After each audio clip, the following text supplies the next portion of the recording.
noite a todos. Gratidão imensa pela oportunidade me dada por essa casa de aqui estar. Meu coração está repleto de alegria. Já passamos uma tarde super gostosa. Só que minha roupa não está entrando mais em mim, viu, Etienne? Culpa sua, viu? Você já percebeu, né? Você já percebeu, tá? O negócio tá feio pro meu lado, viu? Vai ter excesso de bagagem para voltar e não vai ser na mala, vai ser em mim mesmo, viu? Mas tudo bem, tudo bem.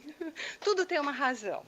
Alegria imensa estar aqui com vocês hoje. Muito, muito obrigada por essa oportunidade, essa casa abençoada. Obrigada pela presença de cada um de vocês. E eu rogo nesse instante a Deus, nosso Pai, a Jesus, nosso Mestre, a Maria, nossa Mãe Santíssima, para que nesse instante capacite em mim a minha habilidade, me permitindo falar do Evangelho do Mestre Jesus, com amor, com simplicidade, com alegria, porque Jesus era alegria, Ele é alegria, e acima de tudo que possamos ter nossas mentes e os nossos corações abertos para juntos nós aprendermos um pouquinho mais desse evangelho ensinado pelo Mestre Jesus, e como o Geraldo já falou, né? Se nós tivéssemos aprendido, com certeza já estaríamos em mundos melhores. Mas, né? Nada, tudo tem o seu momento, né? E esse tema, o frio que vem de dentro, é uma parábola que eu achei assim, quando eu ouvi, eu falei, nossa, eu adorei, porque eu vi todo o evangelho do Mestre Jesus dentro dessa parábola. Ela nos fala o seguinte: o frio que vem de dentro. Conta-se que 6 homens ficaram presos numa caverna por causa de uma avalanche de neve. Teriam que esperar até o amanhecer para receber socorro. Cada um deles trazia um pouco de lenha e havia uma pequena fogueira ao redor da qual eles se aqueciam. Eles sabiam que se o fogo apagasse, todos morreriam de frio antes que o dia clareasse. Chegou a hora de cada um colocar sua lenha na fogueira. Era a única maneira de poderem sobreviver. O primeiro homem era racista. Ele olhou demoradamente para os outros 5 e descobriu que um deles tinha a pele escura. Então, raciocinou consigo mesmo: aquele negro, jamais darei a minha lenha para aquecer um negro. E guardou-a, protegendo-a dos olhares dos demais. O segundo homem era um rico avarento. Estava ali porque esperava receber os juros de uma dívida. Olhou ao redor e viu um homem da montanha que trazia sua pobreza no aspecto rude do semblante e nas roupas velhas e remendadas. Ele calculava o valor da sua lenha. Enquanto sonhava com o seu lucro, pensou: eu dar a minha lenha para aquecer um preguiçoso, nem pensar. O terceiro homem era o negro. Seus olhos faiscavam de ressentimento. Não havia qualquer sinal de perdão ou de resignação que o sofrimento ensina. Seu pensamento era muito prático. É bem provável que eu precise dessa lenha para me defender. Além disso, eu jamais daria a minha lenha para salvar aqueles que me oprimem. E guardou as suas lenhas com cuidado. O quarto homem era um pobre da montanha. Ele conhecia mais do que os outros os caminhos, os perigos e os segredos da neve. Ele pensou: essa nevasca pode durar vários dias. Vou guardar a minha lenha. O quinto homem parecia alheio a tudo. Era um sonhador. Olhando fixamente para as brasas, nem lhe passou pela cabeça oferecer a lenha que carregava. Estava preocupado demais com as suas próprias visões ou alucinações para pensar em ser útil. O último homem trazia nos vincos da testa e nas palmas calosas das mãos os sinais de uma vida de trabalho. Seu raciocínio era curto e rápido. Essa lenha é minha, custou o meu trabalho, não darei a ninguém, nem mesmo o menor dos gravetos. Com esses pensamentos, os 6 homens permaneceram imóveis. A última brasa da fogueira se cobriu de cinzas e finalmente a apagou. No alvorecer do dia, quando os homens do socorro chegaram à caverna, encontraram 6 cadáveres congelados, cada qual segurando um feixe de lenha. Olhando para aquele triste quadro, o chefe da equipe de socorro disse: o frio que os matou não foi o frio de fora, mas o frio de dentro. Eu achei muito bonita essa parábola. E aqui a gente vê bastante do Evangelho de Jesus não praticado, né? Não praticado. Aqui, esses 6 homens tiveram a oportunidade, nesse encontro, que nada acontece por acaso, de florescerem onde foram plantados. Mas o que prevaleceu ali foi orgulho, egoísmo, julgamento, tudo contrário ao que nos trazendo, o que nos é trazido, ao que nós conhecemos através do Evangelho trazido pelo Mestre Jesus.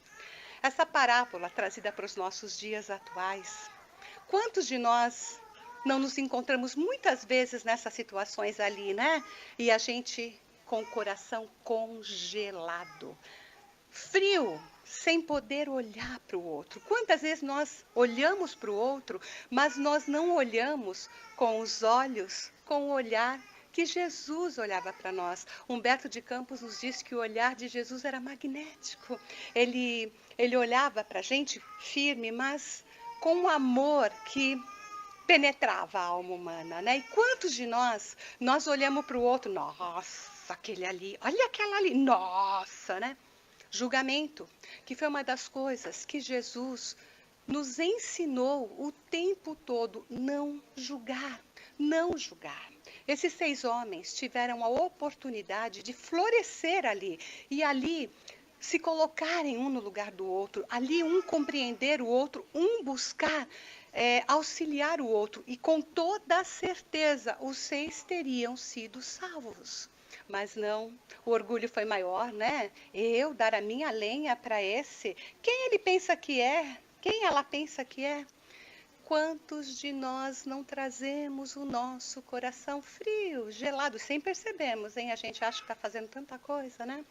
E a gente não percebe. Quantos de nós estamos o tempo todo ali julgando, sem nos darmos conta, e nos afastamos dos ensinos que o Mestre Jesus nos trouxe há mais de 2000 anos.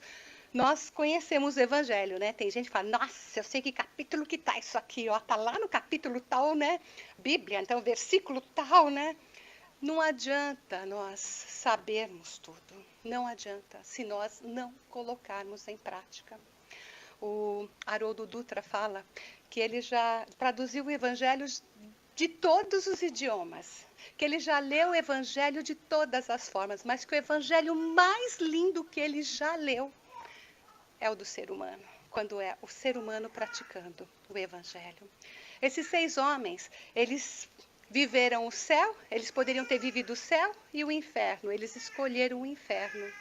Eles poderiam, com pequenas atitudes, terem convertido esse inferno num céu.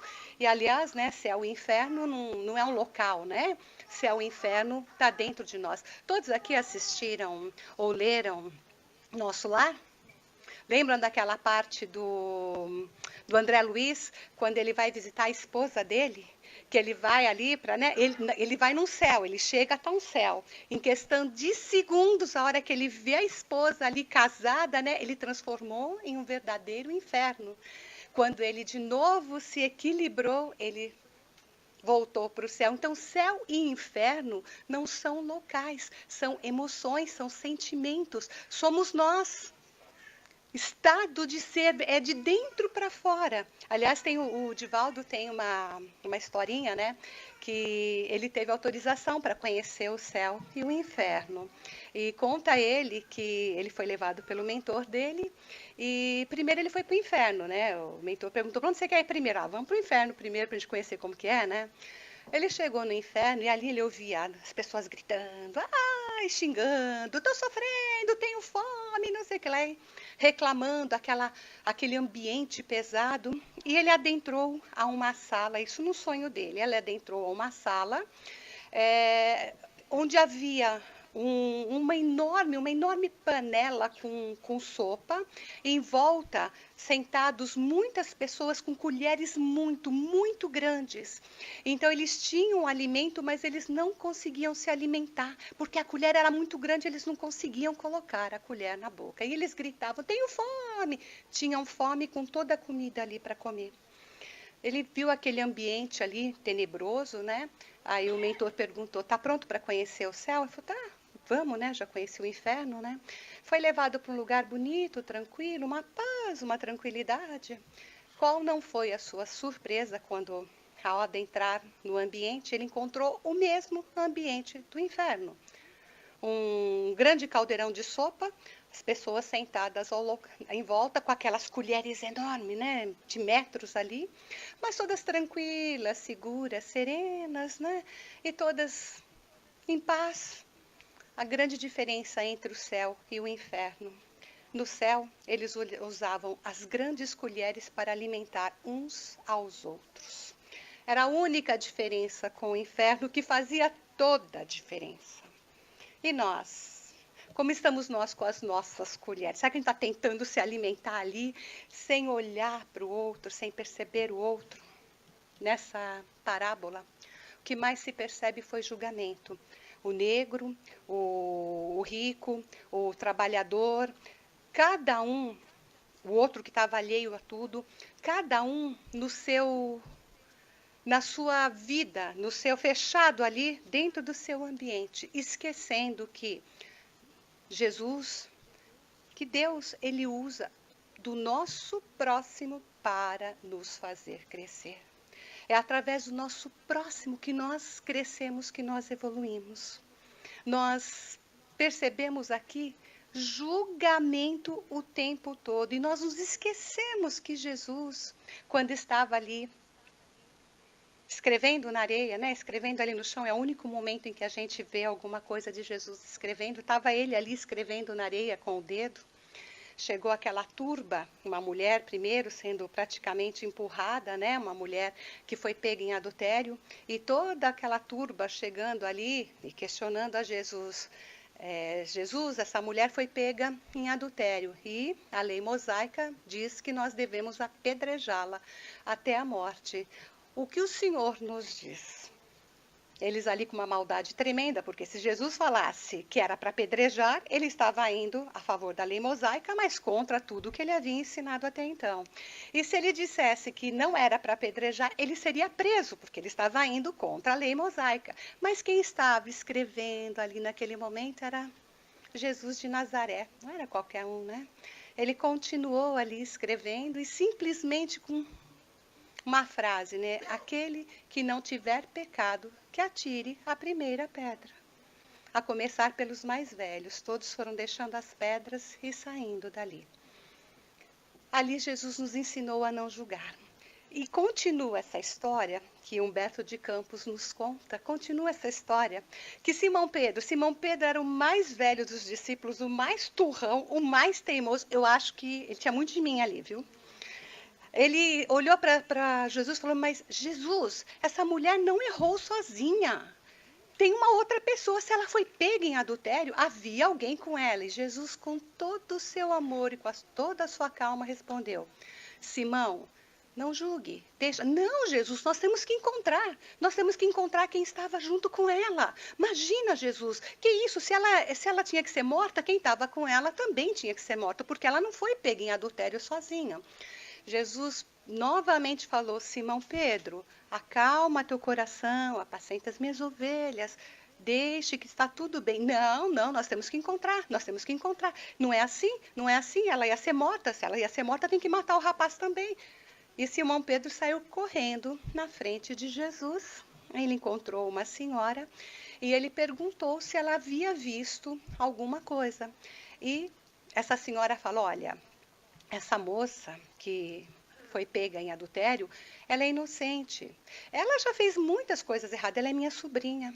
Ela já fez muitas coisas erradas, mas desta vez ela não fez, ela não estava em adultério.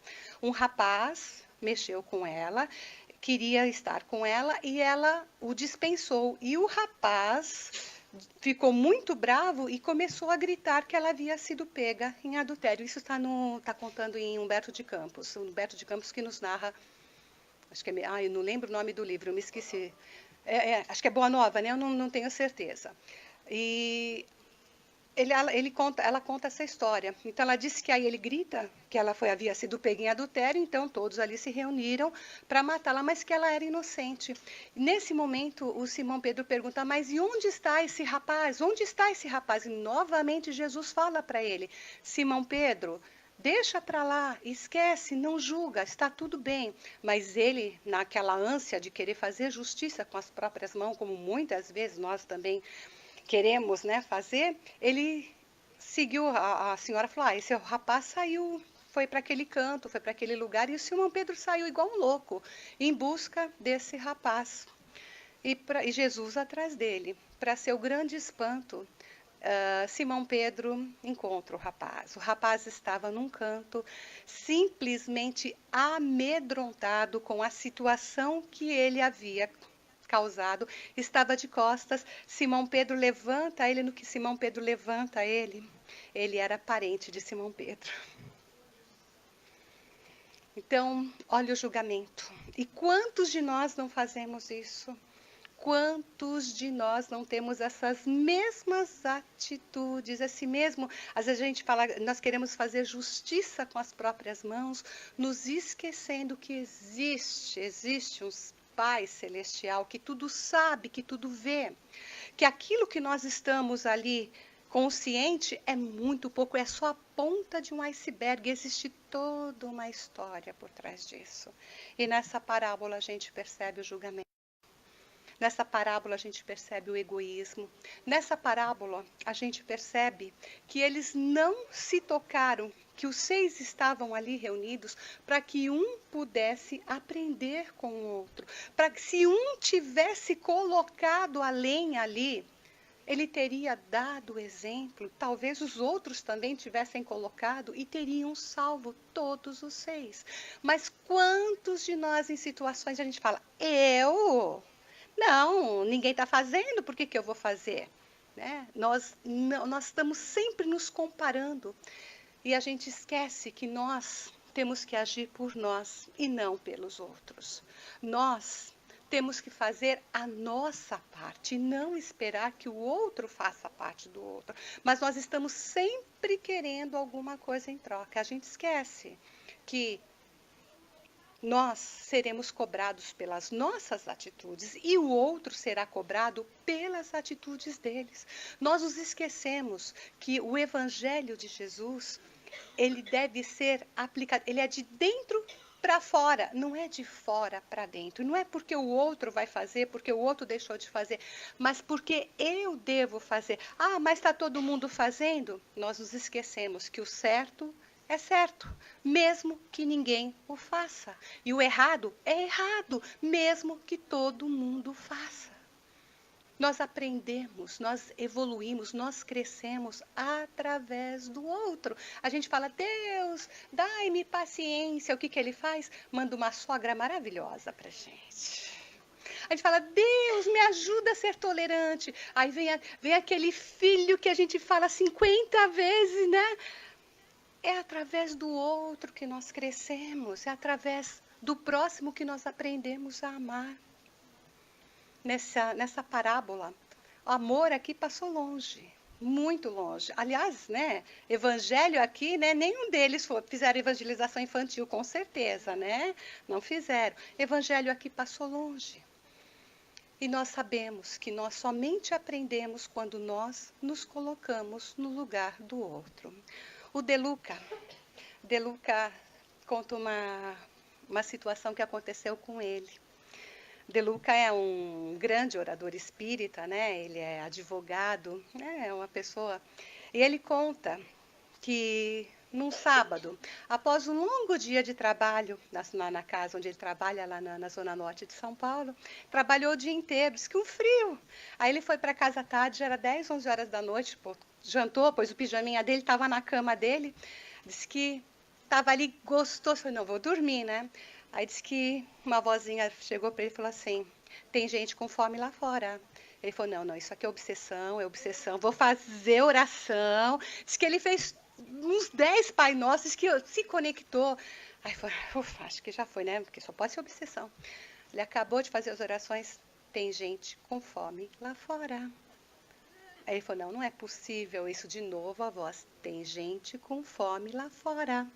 Ele pegou por desencargo de consciência, levantou-se, ele mora num prédio, disse que ele olhou pela janela e viu uma pessoa do outro lado da rua, sentado em frente ao prédio. Sim, uma pessoa já que, pelo pouco que ele podia ver, uma pessoa de idade.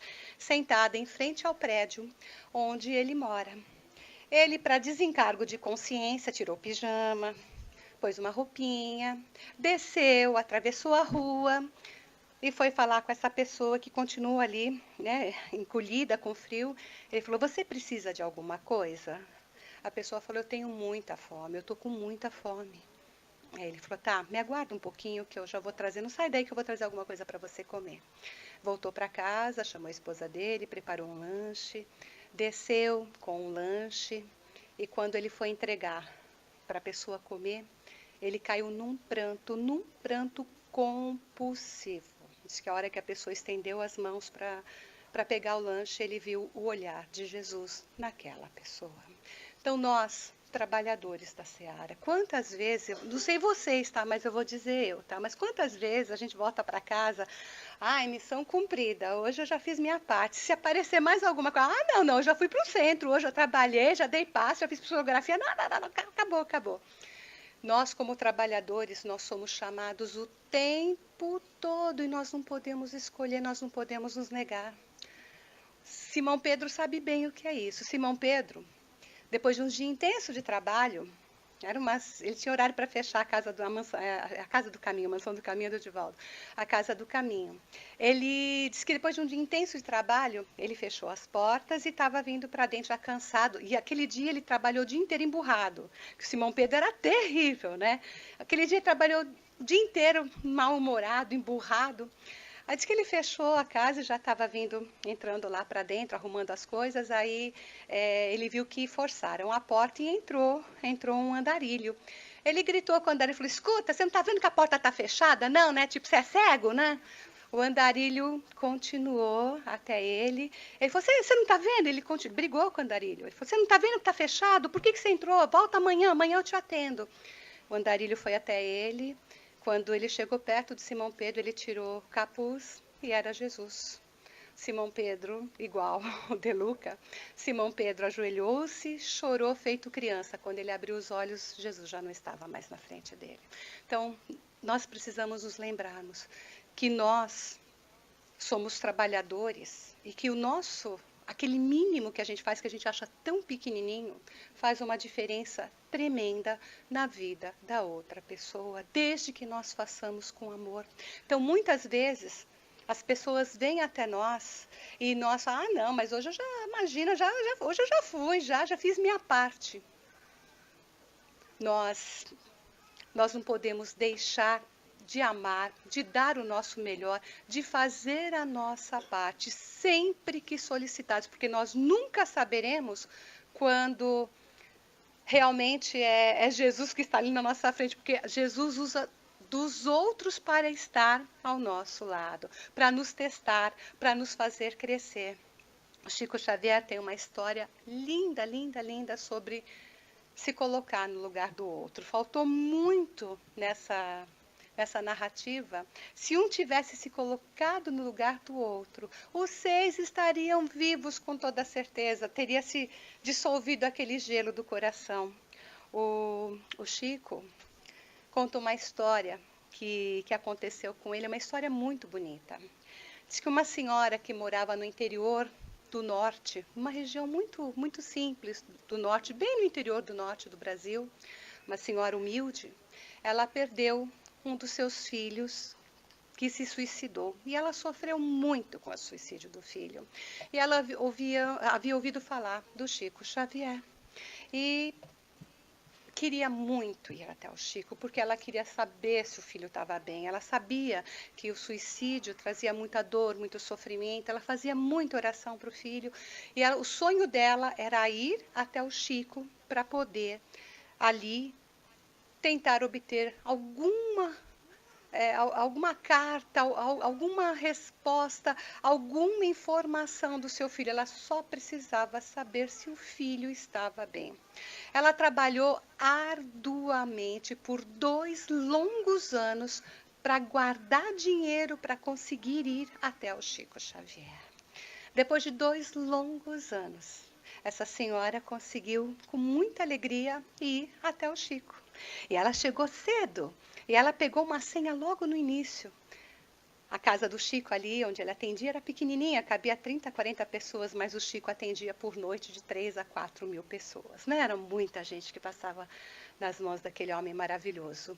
E ela pegou a senha e estava aguardando ali naquela fila, aguardando ali naquela ansiedade para ver se ela ia conseguir ter alguma resposta, alguma informação sobre o filho dela. Quando já estava quase na hora dela entrar, ela ouviu um barulho, começou um tumulto ali por perto, e uma senhora gritava muito, chorava completamente, fora de si. Ela havia perdido seus 2 filhos, seus 2 únicos filhos, num acidente de carro, praticamente quase que naquele pouco tempo. E ela estava em desespero. E ela chegou, e o desespero maior foi que ela não ia conseguir falar com o Chico, porque já não tinha mais senha. E ela gritava, ela chorava desesperadamente, as pessoas tentando consolá-la. E aquela senhora na fila olhou para aquela mulher, pensou: nossa, meu filho partiu já faz 2 anos, eu sofri tanto. Imagina essa mulher perdendo os 2 filhos agora. Nossa, meu filho partiu, mas ele escolheu partir, ele se suicidou. Os filhos dela não, os filhos dela partiram num acidente de carro, os 2. Como ela deve estar sofrendo?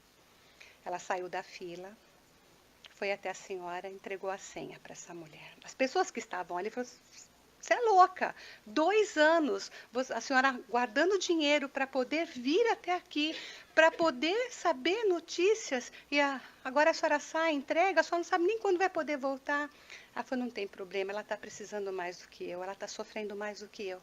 Deu a senha para a mulher e caminhou de volta para o hotel. Foi com aquela sensação de dever cumprido, sentindo tristeza, porque ela tinha uma esperança de conseguir falar, né, com o Chico, quem sabe receber uma carta, mas foi para o seu hotel tranquila. No outro dia ela ia voltar para o norte e estava lá no seu hotel, quando tarde da noite bateram a porta e era um emissário do Chico, um trabalhador do Chico, que veio falar com ela, dizendo que o Chico queria falar com ela. Ela ficou assim abismada, o Chico querendo falar comigo, mas não pensou 2 vezes, levantou, trocou de roupa, né, e foi lá toda, né? E quando ela chegou, o Chico disse para ela que o Emmanuel havia acompanhado o feito dela, o grande feito dela de se desfazer da senha dela, entregar para uma pessoa que tinha uma dor maior do que a dela, e que naquele momento o Emmanuel, ele foi até o Vale dos Suicidas, ela não ia receber nenhuma notícia do filho. O próprio Emmanuel se incumbiu de ir até o Vale dos Suicidas, resgatou o menino, ele trouxe a mensagem para ela em razão do ato dessa mãe. Toda vez que eu falo, eu me arrepio. Eu falo: ai, que Deus me perdoe, mas eu não ia dar minha senha de jeito nenhum. Eu ia ficar lá, falei: Deus, eu tenho que nascer 50 mil vezes. Coisa linda, né? O que ela fez? Ela sentiu a dor do outro. Ela sentiu a dor daquela mãe. Então, isso faltou para esses 6. E quantas vezes isso não falta para nós? Porque nós somos egoístas, porque a nossa dor é sempre maior do que a dor do outro. A minha dor é até engraçado, a gente está conversando, né? Ela fala assim: nossa, Beth, você não faz ideia, passei tão mal. Ah, mas você não faz ideia, eu também passei, acho que foi. A gente está sempre competindo para ver quem, né? Qual é a dor que é maior, né? E quando a gente se coloca no lugar do outro, quando a gente ajuda o outro, quando a gente sente a dor do outro, a nossa dor fica tão pequena. Essa é mais uma das lindas histórias do Chico, né? Quando ela simplesmente deixou a dor do outro, ela buscou ajudar o auxílio que ela recebeu. Então, às vezes, a gente acha que a gente está fazendo, a espiritualidade está nos acompanhando o tempo todo, está nos vendo. Então, quando a gente faz sem esperar nada em troca, a gente pode ficar tranquila que em algum momento a gente vai ter esse bônus aí de volta, a gente vai ter. Ela recebeu a notícia do filho, fora ela trazer, o filho foi assistido em razão do amor dessa mãe. Então, é um ensinamento tão grande. E nós trabalhadores, às vezes a gente acha que a gente sabe tanto, né? Às vezes a gente vê o outro errando e fala, nossa, né? E a gente não percebe como nós, às vezes em pequenas atitudes, nós podemos fazer uma grande diferença. O seu Geraldo, quando estava fazendo aqui a prece, né? Ele estava falando do novo ano. O ano só será novo se nós tivermos novas atitudes. Jesus esteve conosco há 2019 anos. Nós sabemos tudo o que é para fazer. O que falta? Prática, ação, atitude. Nós já passamos do momento de sabermos, nós temos que praticar. É o que o Haroldo nos fala, o Haroldo Dutra nos fala. O que está faltando? Evangelho. Está faltando evangelho, mas não é o evangelho ler, o evangelho na cabeça, é o evangelho do coração sair para as nossas mãos, nossas palavras, nossos olhos, sair pelas nossas atitudes.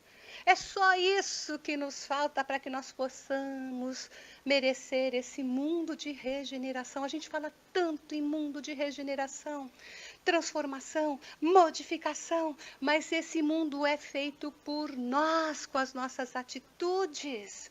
Somos nós os agentes regeneradores. E para que nós possamos merecer esse mundo, nós precisamos fazer a nossa parte.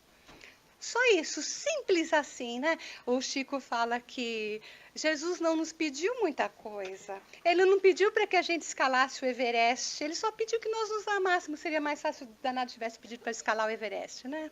Ele só pediu para que nós nos amássemos. Esse amor que nós precisamos aprender, esse respeito. Mas, Beth, eu não consigo ainda amar o meu inimigo. O que Kardec nos ensina? Que amar o inimigo não é chegar, abraçar, beijar, né? Eu não consigo, a vibração é diferente. Mas nós não desejarmos mal, é a gente fazer uma oração. E eu falo que Jesus é tão lindo, tão maravilhoso. Meu marido sabe que Jesus é o homem da minha vida, ele é o segundo, tá? Tem jeito. Ainda bem que ele não tem ciúme, sabe? Mas eu falo, Jesus é tão maravilhoso que olha o que nos ensina quando a gente amar o inimigo, né? Quando a gente faz uma oração para essa pessoa que não nos quer, não sei por quê, porque a gente é tão bonzinho, né? Não sei por que a pessoa não gosta da gente, né? Mas a oração é luz. Sai a luz da gente e ela vai de encontro. Então, aquela treva que estava vindo de encontro a nós, ela é dissipada. Então, além de não fazer mal para o outro, não deixa fazer mal para nós. Então, o que é amar o inimigo? Não desejar mal. Faz uma oração, entende, tolerância, paciência, compreensão, se colocar no lugar do outro. É a aplicação do Evangelho. E nós temos que tomar cuidado como trabalhadores, porque a gente fala, eu fiz todos os cursos já, nossa, né? Já estou fazendo, estou lá como oradora já, né? E a gente não percebe que nas nossas pequenas atitudes o homem velho se manifesta, o homem velho que o Paulo tanto falava, né? Todos conhecem o Haroldo Dutra aqui? Bastante, né? Então, ele conta um caso que eu só dando risada com ele, viu? É outro que eu sou fã também. Ele disse que ele levantou de manhã e foi levar o filho para a escola. Disse que o filho estava no carro e ele lá, disse que pegando um trânsito, né? Ele mora em Belo Horizonte, uma grande capital, então que não deve ser diferente das grandes capitais, um trânsito muito intenso, e ele levando o filho para ir para a escola. Quando, de repente, uma alma bondosa veio e deu-lhe uma bela de uma fechada. Diz que ele ficou tão bravo. Ele ficou tão bravo. Diz que imediatamente ele pôs o dedinho no botão para o vidro descer, que ele ia manifestar o nervosismo dele para a pessoa que o fechou. Então ele pôs o dedinho, começou a descer o vidro. O filho estava do lado, o filho dele acho que tem 6 ou 7 anos. Falou para ele, você está nervoso, pai? Diz que a hora que o filho falou isso, ele parou na hora o vidro. Ele olhou e falou, tô, filho, o que ele fez não se faz, o pai está nervoso sim. Diz que o filho virou para ele, olha só, o filho virou para ele e falou, pai, E se essa pessoa que fez isso com você for uma das pessoas que ouvem a sua palestra? Haroldo Dutra virou, falou assim, tirou o dedo do botão, mandou o vidro subir de volta. Ele falou assim, filho, o pai estaria ferrado. Então, percebe como é fácil nós deixarmos esse homem velho que existe dentro de nós se manifestar? Aí a gente lembra do que o Paulo falava, né? Quem é esse, né? Que aquilo que eu quero fazer eu não faço e aquilo que eu não quero fazer eu faço. Por isso Jesus nos ensinava a orar e vigiar. Não, não é orar e vigiar, é vigiar e orar. Não é vigiar o outro.